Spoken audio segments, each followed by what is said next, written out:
मौगी मर्दा से कहती है का कहती है हो कहती है बाबा का कहती है हो कि दिल्ली गुजरात राजा हर रहो नदीना में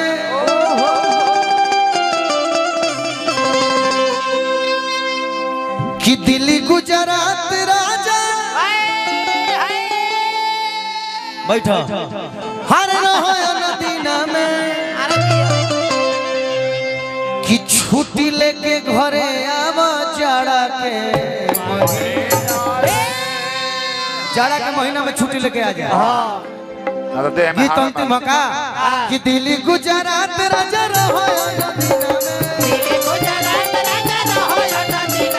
दिल्ली गुजरात राजा रहो नदीना में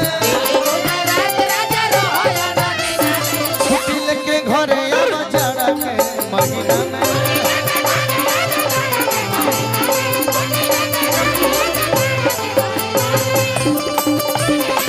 कि दिल्ली गुजरात राजा रहो नदीना में